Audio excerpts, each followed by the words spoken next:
Danes pogledamo, kako napreduje računanje porabljene in pridelane elektrike v tem novem svetu elektrike 2.0. Primerno vam pokažemo Škodo Kodiaq, prvič zapeljemo Fiat 600 in preizkusimo Toyoto BZ. To pa še ni vse. Ne. Gremo še na Volkswagenov Bus Festival.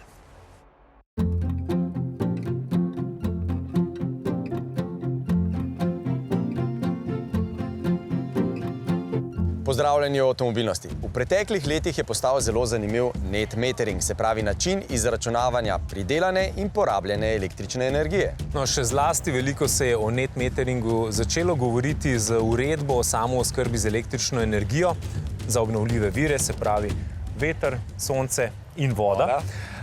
In pa za tiste občane, ki bi si želeli svoje električne elektrarne priključiti v omrežje. V prihodnjem letu se obetajo spremembe na področju obračunavanja. Ampak to, da še ne vemo točno, kje smo, je lahko razumeti. Saj je to nekaj povsem novega, da energijo, električno v tem primeru, pridelujemo, jo uporabljamo zase in celo dajemo drugim. Pa za lažje razumevanje obrnimo. Si predstavljate, da bi vaša streha na dan naredila 40 ali 50 litrov bencina ali dizla? Lažje razumemo, ker vemo, koliko naš avto porabi in koliko nas to stane. No, poglejmo, kaj je net metering in kaj je električna samooskrba 2.0.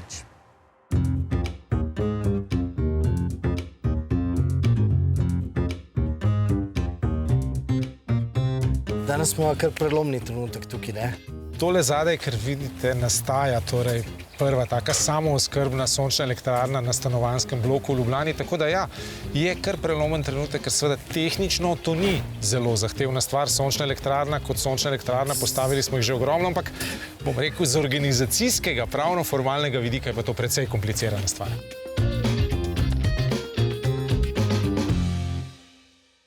Kaj ste se v resnici naučili? Kaj ste v bistvu napotek za vse druge stanovanjske bloke, recimo v Ljubljani ali pa se posod po Sloveniji? Prva stvar je seveda to, da je dobro, če je streha dokaj sveže obnovljena, oziroma da vemo, da je njena življenjska doba podobna življenjski dobi sončne elektrarne 25-30 let. Ta blok ima sveže obnovljeno streho, tudi zato smo se odločili za tole pritrditev, ki se v ozadju vidi z utežmi, z obtežitvijo, zato da nič ne posegamo v streho, nič ne vrtamo. Torej, to ni privrtano? Ne, to je samo z betonskimi utežmi obteženo, pač preračunane so na vetrovne razmere v Ljubljani in tako naprej. Da je ne bo dvigalo, da jo ne bo dvigalo, ampak ni treba posegati v streho.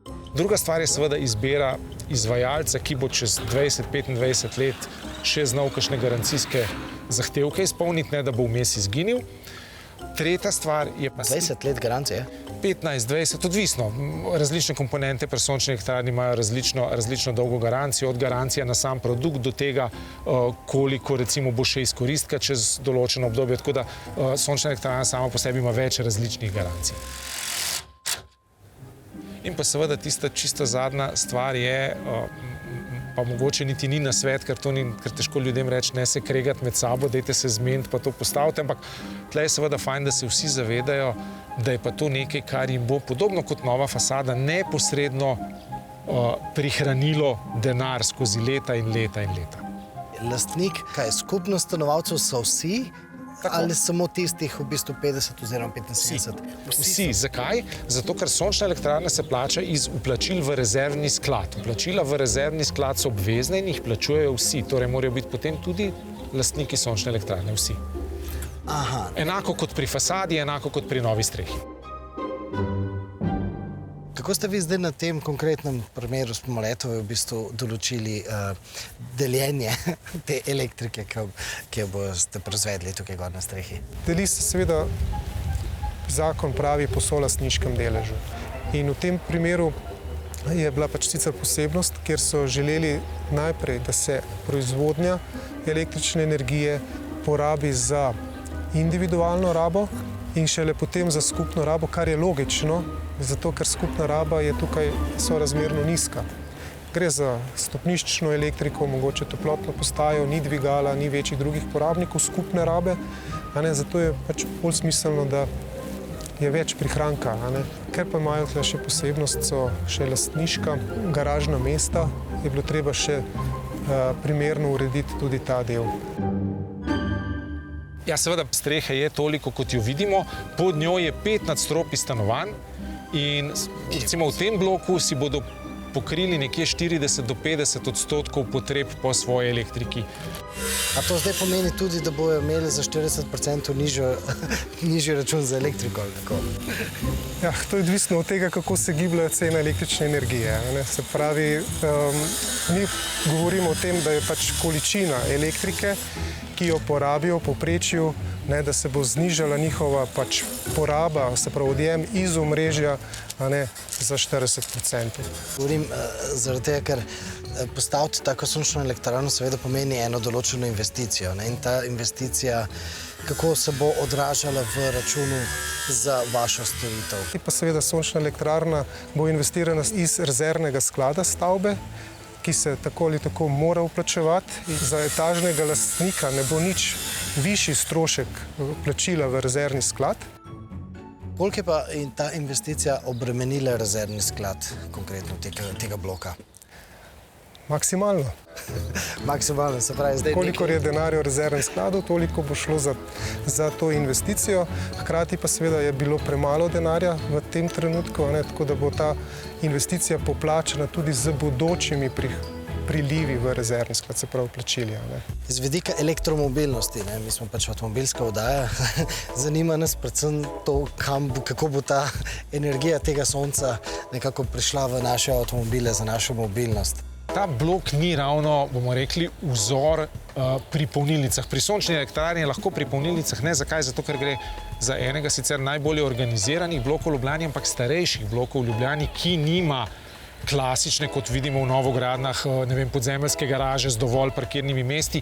Je nekaj garaž, ostalo je pa bolj kot ne parkiranje po ulici. In v tem primeru seveda je tak celosten sistem težko postaviti. Ampak če bi pa rekla teoretično, kaj bi to pomenilo? To bi pomenilo, da bi tudi po garažah, naj bodo zunaj ali znotraj, ki bi bile lastniške in ki jih je dovolj, potegnili recimo temu neko hrbtenično električno in digitalno omrežje, na katerega bi se potem vsakdo priklopil z polnilnico, ki bi kupil. Ta polnilnica pa bi morala samo izpolnjevati ene zelo preproste pogoje, da se zna povezovati z zalednimi sistemi. Ta digitalni zaledni sistem bi pač beležil, koliko je kdo napolnil in to v končni fazi javil upravniku, ki bi potem poskrbel, da je to tudi pravilno obračunano. V tržno-prodajnem smislu je že dolgo jasno, da kadar uspe nekemu podjetju s svojim sloganom dobro ujeti bistvo njihovih produktov, so na dobri poti, da bodo kupci hitro in lažje razumeli produkt. No, to je lepo uspelo Škodi s sloganom Simply Clever, ki lepo zaobjame njihove preproste, uporabne, pametne rešitve. In Kodiaq nadaljuje in neguje to tradicijo. V svoji prostornosti je precej večji, kot se zdi na začetku. Tudi v notranjosti, s čimer poje tako domače oziroma sorodnike, kot tudi tekmece.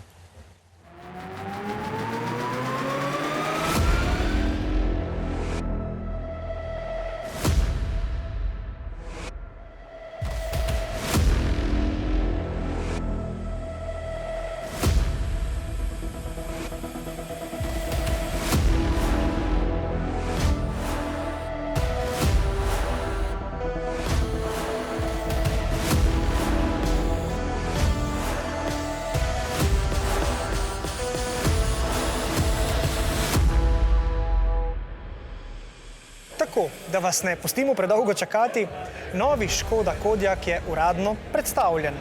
No, ampak še preden ga pogledamo detajle, pa na hitro zavrtimo čas nazaj. Kodiaq je začetnik Škodinega trenda, ki ima na koncu imen črko Q. In kar je še bolj pomembno, Škodo je po uvodu z modelom Yeti odločilno popeljal med resne proizvajalce SUV-jev, saj slednja svojo ponudbo hitro razširila še na 2 manjša SUV-ja. Za Škodo je Kodiaq hitro postal izjemno pomemben model in v 6 letih jih je proizvedla skoraj 800 000. Prva generacija tega avtomobila je bila deležna zares velikega povpraševanja. Pravzaprav jo je tudi v Sloveniji, že preden bi opravili testno vožnjo, naročilo nekaj 100 kupcev. A Kodiaq že v prvi generaciji ni sodil med avtomobile, ki bi želeli nagovarjati z nizko ceno. Prej nasprotno. Ta avtomobil je želel biti prepričljiv, predvsem s svojo družinsko prostornostjo, 7 sedeži in udobjem, s katerimi bi bil pogosto prepoznan kot pravo nadomestilo enoprostorcem. In to naj bi za tole drugo generacijo veljalo še bolj. Aerodynamics was improved and it helps not only the consumption but also noise level. This car is much better than the predecessor. We have new generation of suspension system, the so-called two-valve system, and it brings, I will say, new level in the comfort because you can much better control oil in the dampers. This is a big advantage for this car because it's also a 7-seater, and of course for this case this is more demanding to develop this suspension system than for 5-seater car. This is the, I will say, newest technology for us in the whole Skoda, between all Skoda models. Pa še eno dejstvo je kar precej zanimivo. Tukaj ob predstavitvi novega Kodiaka se ponovno kar precej govori o dizelskih pogonih. No, ti ostajajo nepogrešljiv del ponudbe tudi z drugo generacijo. Our portfolio is relatively wide, so therefore we also need the diesel engine. However, for me personally, the combination with TSI engine and PHEV technology is a big favorite. For daily commuting, it's a perfect solution, I will say. No, če je tu priključni hibrid, pa popolnoma električnega Kodiaka ne bo. Ta pogon bo namreč še naprej namenjen modelu Enyaq, pa še nekaterim drugim, ki prihajajo. Notranjost se je v primerjavi s predhodnikom povečala. Tako je, na primer, kar nekaj 10 litrov pridobil prtljažnik v vseh izvedbah. V notranjosti pa lahko opazimo še nekaj novosti za Škodo. Na primer, novo ročico, s katero samodejni menjalnik zdaj upravljamo za volanskim obročem, pa nova pametna stikala in za nameček še nove Simply Clever rešitve, primerne za dobo intenzivne digitalizacije. However, this car, based on the new generation of FQB platform from the Volkswagen, we have there any specific solutions, and also, of course, we use the new technology for the MQB. For example, MF technology for 1.5 TSI engine, or PHEV technology, which allows around 100-kilometer range electric. And from the specific topics, Škoda topics, I will mention our smart dials in the interior. They have 4 programmable functions, for example, different functions, and it must be perfect working, intuitive, easy to use during the driving. Kodiaq bo ponovno na voljo v številnih posebnih različicah in tudi terenska vožnja ostaja njegov pomemben element. Ne nazadnje, največ Kodiaqov, tudi v Sloveniji, so kupci izbrali prav s 4-kolesnim pogonom. Also in Scandinavia, we have our customers, and also in Spain or in India, you can find really dusty roads. So it is general demand, but of course for Skoda Kodiaq, it is a SUV. So there is also the expectation that the customers, they will use it more extremely than maybe other passenger cars. Čeprav razumemo odgovorne pri Škodi, bo Kodiaq še naprej paradni konj te znamke, no vsaj tistega dela, ki za imenom nima oznake IV. Ko govorimo o električnih avtomobilih, pa to ostaja model Enyaq.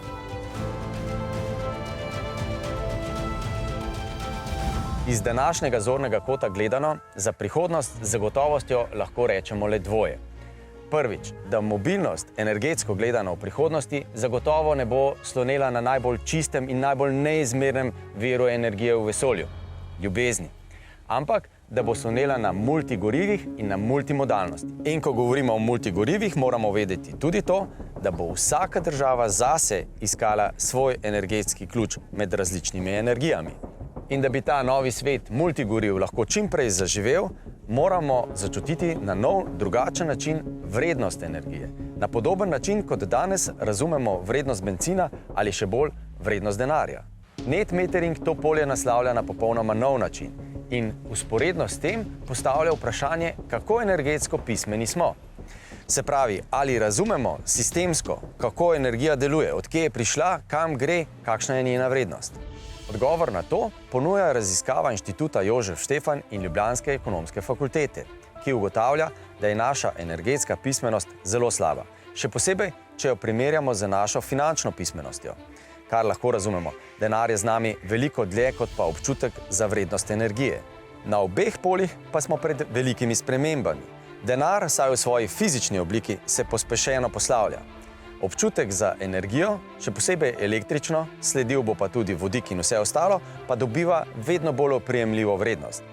Če torej radi rečemo, da so podatki nova nafta, lahko mirno rečemo, da je energija, elektrika, nov denar.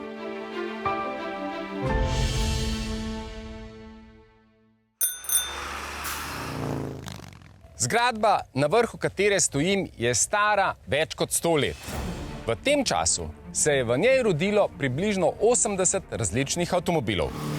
Večino so jih tu tudi preizkusili in to kar tu, na njeni strehi. Fiat v legendarni zgradbi Lingotto tovarne že dolgo nima več, vseeno pa vsem vsake toliko časa pripeljajo kakšen nov model. In tudi tokrat so ga, legendarnega Fiata 600. Legendarni ne samo za Italijo, temveč tudi za Slovenijo oziroma za takratno Jugoslavijo. Fiat 600 oziroma kasneje Zastava 750 sta namreč večini znana tudi po ali pa predvsem po ljubkovalnem imenu Fičko, ki pa ga zdaj mnogi namenjajo napačnemu avtomobilu Fiatu 500. Sta si pa novodobna Fiat 500 in 600 precej podobna. Zato bo marsikdo avtomobila z lahkoto zamenjal. Čeprav je novi Fiat 600 od modela 500 daljši za kar 50 cm. Pa je to dovolj za povsem nov avto? We have decided to call this car 600 for a good reason. Just because we wanted to propose to our customer a real B, but a kind of upgraded offer. This is a B, a Super B. And we call it Super B because it's 50 centimeters longer than the 500, but it's plenty of things on top of 500. Plenty of features, of course, plenty of roominess, of course, on the front, on the back, and in the boot. So we are going to be able to offer this large scope of specification to the customer, and we call it 600 also because we are quite proud of our heritage. So 50, 60 years ago, we had already the 600 in our lineup, and we wanted to have a kind of tribute of the past. Uporabo že znanih gumbov in stikal bo seveda opazil zgolj tisti voznik, ki se je že kdaj vozil s kakšnim drugim avtomobilom skupine Stellantis. Navsezadnje pa to, če so seveda uporabljene najboljše sestavine, za končni produkt sploh ni nič narobe. In ker hkrati pri Fiatu trdijo, da gre za njihov produkt, nas je seveda zanimalo, kje vse so še pustili svoj pečat. We worked a lot, especially on the roominess and the trunk, in two directions. Legroom, roominess and access in the back, and increasing the trunk through the increase of the rear overhang in the rear part. So basically, we moved the H points to gain important millimeters with legroom and roominess. We also wide open the door ring and we increased the rear overhang to have a better trunk capacity. Baterijski sklop je prav tako že znan. Če so litij-ionske baterije s kapaciteto 54 kWh dovolj za doseg 550 km v Avengerju, obljubljajo pri Fiatu še daljši doseg. Yes, we improved a lot the range working through the new e-motor, an evolution of the battery, and of course with aerodynamics and weight to get the best-in-class range in this category, so in these size of car. In particular, the urban cycle allows to have until even more than 600 kilometers of range for the 600. Na prvih testnih vožnjah smo preizkusili zgolj električno različico. Ta se je na zaviti cesti izkazala za izjemno poskočno, predvsem pa agilno in lahkotno vodljivo. Tudi počutje v notranjosti je na zavidljivi ravni, pa čeprav 600 ne ponuja razkošja, prej racionalno udobje. Drugače je z obliko. Že res, da smo avto preizkušali v okolici Torina. A zbujanje pozornosti v prometu in med mimoidočimi je bilo precejšnje, kar seveda pomeni, da je oblikovalcem uspelo narediti všečno obliko. Morda tudi zato, ker nekateri oblikovalci menijo, da imajo z oblikovanjem električnega avtomobila lažje delo. Kaj pa države, kjer električna infrastruktura še ni dovolj razvita? Bo po vzoru Avengerja na voljo tudi različica s klasičnim motorjem?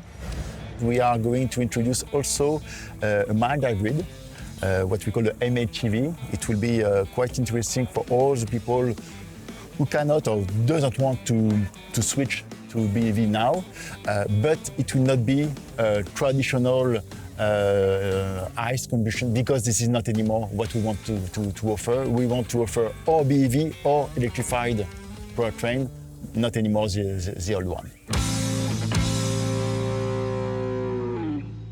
Avtomobili so že od svojega začetka, od svoje prve poti povezovali ljudi. Najprej tako, da so skrajševali razdalje med njimi, potem pa so jih povezali s svojimi zgodbami. No, in kot znamka ima Volkswagen zagotovo kar nekaj modelov, ki znajo izjemno lepo povezovati različne tipe ljudi, od GTI-ja do baza. In hrošča vmes.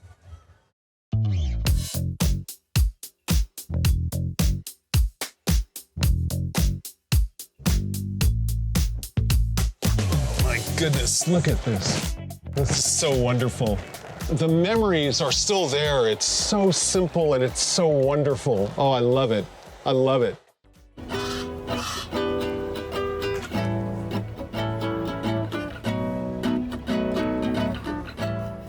It's not just a car. A van like this is a lifestyle. It gives you freedom. It's a culture. It is a community.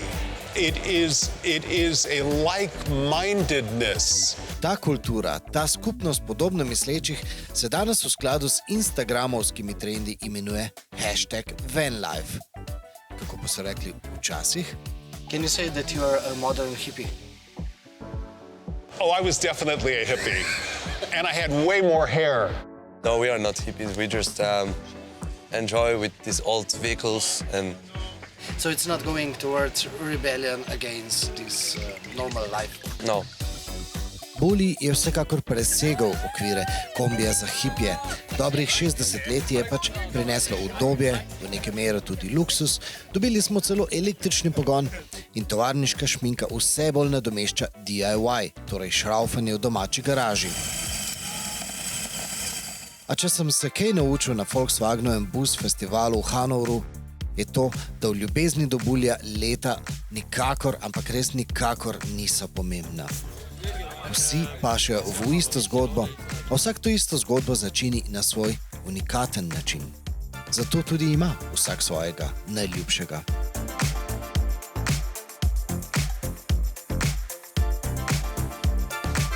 Vse te množi teh Volkswagenovih kombijev me je najbolj prevzel prav tale kombi. Gre za kombi, ki si ga je lastil Pete Townshend, legendarni kitarist iz zasedbe The Who. Je pa mogoče zdaj pravi trenutek, da se tako kot Pete Townshend vprašamo: Volkswagen Bus, who are you? Who? My name is Tonio, 22 years old. I'm Otto Reitz. I'm 53 years old. I'm from the Netherlands. My name is Neil Resnick. And I traveled 1 year in this Volkswagen T2B. I visited all 48 states. My father bought it brand new just after I was born. He drove it for 30 years, then I got it, and now I drive it. So I have been living almost 3 years of my life in this van. Torej, študent na enoletni Eurotrip pauzi, inženir, ki mu je bil način dopustovanja podarjen v zibko, ter rock'n'roll fotograf slovanskih resnik korenin, ki je divja 60. leta doživel iz prve vrste. Ampak svojo zgodbo ima prav vsak bully.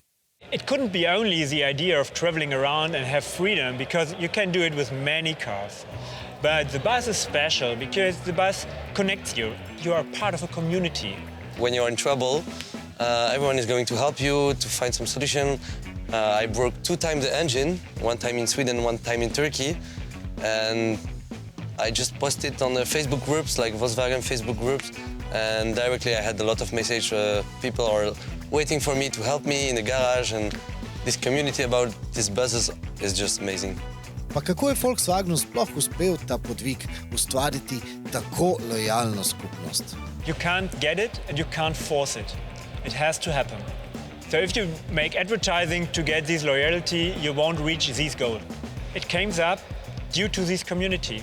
And once you are in the community, you won't leave. Since I was a child.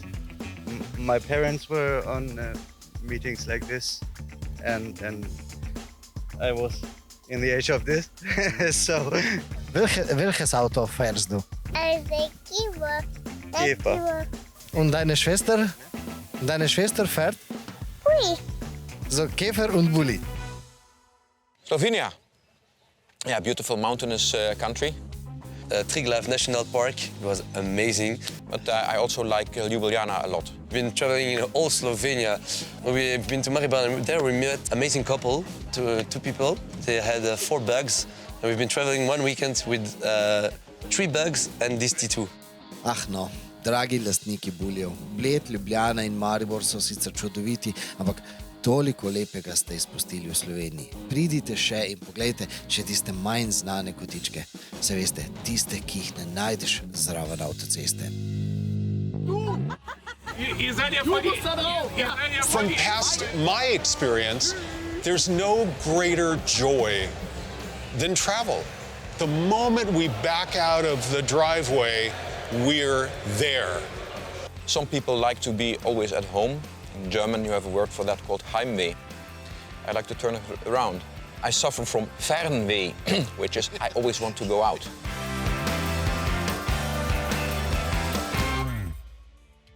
V prihodnji oddaji ostajamo pri avtomobilih, pravzaprav pri vozilih in njihovih zgodbah, ki nas povezujejo. Ampak tokrat ne bomo na 4 kolesih, ampak na 2 kolesih. Znamka BMW Motorrad namreč praznuje 100. obletnico in tam je bilo tudi kar nekaj Slovencev z zelo zanimivimi zgodbami, tako da se vidimo naslednjič. Vmes nas spremljajte na mmc.rtvslo.si poševnica avtomobilnost in pa na naših socialnih omrežjih.